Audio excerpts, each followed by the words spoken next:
Salut à tous et à toutes et bienvenue à vous pour cette nouvelle vidéo. Ici Monsieur Camelot et aujourd'hui on va non pas faire un quiz comme je l'ai fait la dernière fois, mais cette fois-ci il faut que je vous présente une application. Non, cette vidéo n'est pas sponsorisée.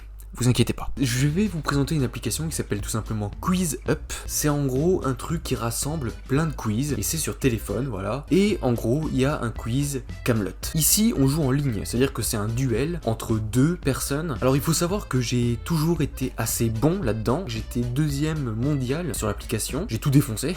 Mais en tout cas, je vous conseille vraiment d'installer l'application. Il y a vraiment des quiz pour tous les goûts. Quiz Pokémon, il y a des quiz Camelot, des quiz sur l'espace, Big Bang Theory, Star Wars et même sur Doctor Who. Vous savez que j'adore cette série. Et aujourd'hui, on va donc y jouer. On va faire un quiz Camelot, donc je sélectionne. Alors, il y a déjà plus de 375 000 personnes qui jouent à ce quiz-là. Et ben, on va y jouer tout de suite en ligne, comme des grands. Bon, comme vous voyez, on peut y jouer en mode solo ou aléatoire. Et moi, je vais jouer en aléatoire. Comme ça, je vais avoir peut-être de la chance de jouer contre des gens. Alors, Monsieur Camelot, petit pédestre. Ouais, je suis niveau 19 déjà. Extraterrestre. Qui Arthur rencontre-t-il le premier en arrivant sur le sol breton, les jumelles du pêcheur? Livre 6. Pour ceux qui savent pas. Ah, c'est hyper stressant de faire une vidéo en même temps de jouer à ça. Quel livre de la série se passe en partie à Rome? Livre 6. C'est quoi? En fait, c'est des questions assez simples, mais en même temps, voilà. Dans la saison 1, pour protéger Arthur, de quoi Grudu parle avec le roi? Des scorpions. J'ai réfléchi parce qu'en fait, j'ai pensé à la viande, en fait, et ça n'avait aucun rapport. De quel pays est originaire Macrinus Fermus? Macédoine. Ça va, j'ai de l'avance. J'ai 73 points et lui 70. Ça va. Quel personnage est chargé de la défense du royaume?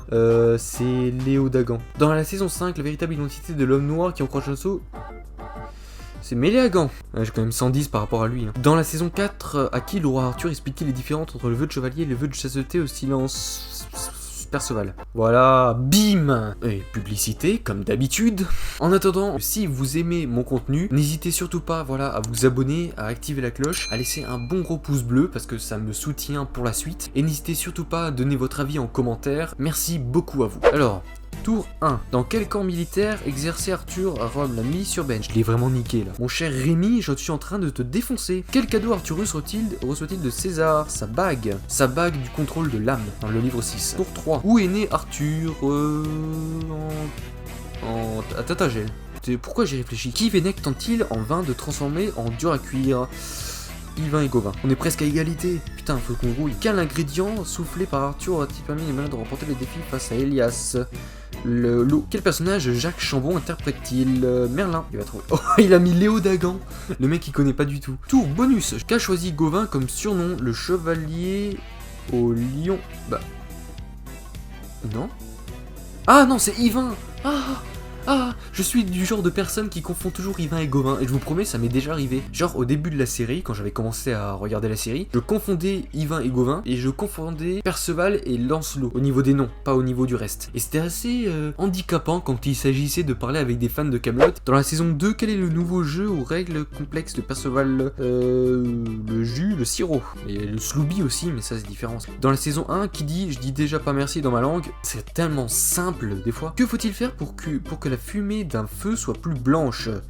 Pisser dessus. Ouais. Quel est le titre de la 6ème BD inspirée de Camelot qui est sortie en 2011? C'est Le Duel des Mages. De tête, parce que j'ai pas la BD là. Quel duo innove la méthode de sécurité de 360 degrés dans le labyrinthe? Yvain et Gauvin. C'est les 360 degrés de sécurité. Il faut toujours faire 360 degrés dès que t'arrives dans une pièce, et non pas une pièce de monnaie. Qui dit, et toi là-bas avec ton casque à cornes? Pas besoin de lire la suite. C'est bien sûr Merlin. En fait, je suis tellement rapide pour lire les questions. En fait, des fois, je vois juste le bout d'une citation, je les connais tellement. Dans la saison 4, c'est qui dit, heureusement qu'on n'a pas aucune dignité, sinon on serait bien dans la merde. Dagonet. Oh, j'ai eu peur. Je vais vous avouer que j'ai eu beaucoup de doutes à ce moment-là. Allez. Oh, encore une pub. Mais ils font quoi avec les pubs là? Même moi j'en mets pas autant sur mes vidéos, c'est pas possible. Dans quel royaume se déroule la série? Le royaume de l'ogre. Mais bien sûr. Quel est le faux nom de Perceval de Galles? Le Persillal, le Gaulois, Provençal, le Gaulois. Putain, j'ai hésité parce que quand il était petit, en fait, il pleurait tout le temps parce que tout le monde oubliait du souhaiter bon anniversaire et tout le monde l'appelait Persiflette. Comment Perceval et Cardoc imaginent-ils une maison hantée avec des vampires, avec des fantômes, avec une forme de thé? En fait, je prends du retard parce que je vous parle en même temps, donc du coup, c'est très dur. Quel est le destin du roi Lot? S'entourer d'idiots? Non! Ah non, c'est de nul! Ah! Mais non! Ah non! Qu'est-ce qui ressemble aux tartes de Dame Célie? Des briques? Parce que la seule différence concrète qu'il y a avec des briques c'est que vous appelez ça des tartes, bien sûr. Avec qui le duc d'Aquitaine confond-il un clochard qui traînait vers la cuisine avec le roi Bahram VI? Ouais. Heureusement, j'ai repris de l'avance. Il était à 71, moi j'étais à 70. Quel est le plat national inventé par Caradoc? Le croque-monsieur. Ah bah voilà, vous voyez, 3 matchs d'affilée, je suis trop fort. Ouais, mais mes chevilles enflent un peu. Hein. Attends, j'ai juste enlevé mon casque. Le temps que ça charge, ça c'est plus simple parce que là... Qu'en fait j'étais en train de faire du montage juste avant. Alors, première question du tour de je sais pas... Qui est le garde du corps du roi Arthur? C'est Grudu. Il y a beaucoup de personnes, j'ai remarqué, qui ne savent pas qui est Grudu. Et même de nom, ils ne le savent pas. Et pourtant, ils connaissent bien Kaamelott. C'est bizarre. Parce qu'en fait, il n'est pas beaucoup cité. Dans la saison 2, quel est le nom de la porte fait apparaître par la Dame du Lac, la porte du chaos? J'adore, il dit saison alors que c'est livre, on dit. Que signifie Dux Bellorum, chef de guerre? À qui est adressé le parchemin qu'a écrit Merlin sur le druidisme? Aux personnes âgées. Ça, tout le monde le sait, hein, j'ai pas besoin de le préciser. Ça, c'est le genre de truc que tout le monde sait en fait. Si t'es fan, oui. Par qui Grudu a-t-il été élevé? Par des vikings? Par une non, bah oui, par les vikings, par une famille d'ours polaires, bien sûr. Non, parce qu'ils ont dit il a été élevé sur la banquise viking. Qu'est-ce que Père Blaise ne peut pas supporter? La musique. Non, c'était les intervalles païens. Mais non. Oh, fait chier. Quel objet Lancelot considère-t-il comme un porte-bonheur?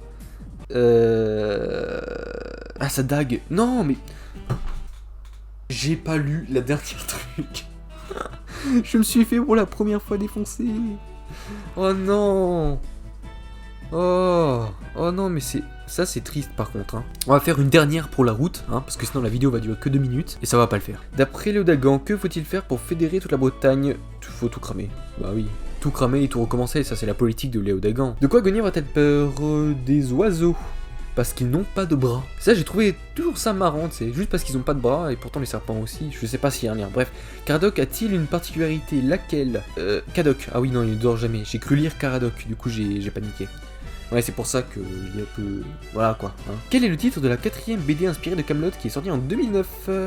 La vengeance de Guenièvre, Perceval et le dragon d'airain. Celui-là, je crois que je l'avais, ou je crois que je l'ai en plus. Quelle divinité est représentée sur le médaillon d'Arthur? C'est Ogma, le dieu qui terrasse ses ennemis par l'éloquence. Et il y a aussi le médaillon d'Harpocrate qui est le doigt sur la bouche comme ça. Dans le dernier épisode de la saison 6, qui hérite du pouvoir de Bretagne? Ah, Lancelot. Ah non, mais le truc c'est que en fait moi à chaque fois le dernier épisode du livre 6 je le compte comme faisant partie du livre 5, du coup ça me perturbe. D'où revient le seigneur Dagonet lors de sa première apparition dans Kaamelott? D'Andalousie. Quoi? Mais oui c'est d'Andalousie, mais qu'est-ce que je suis con. Putain.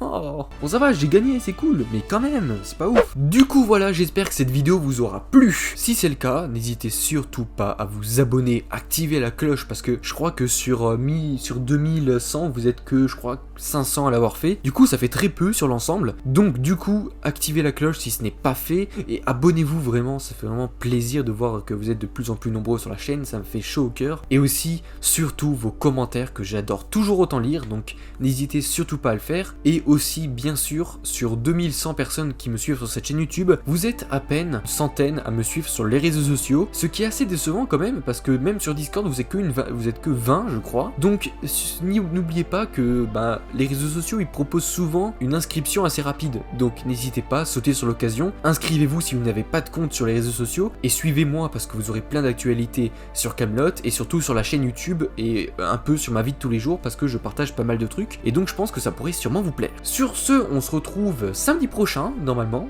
si tout va bien, si j'ai pas de problème pour tourner les vidéos, pour une nouvelle aventure arthurienne, ça va sans dire. Allez, ciao!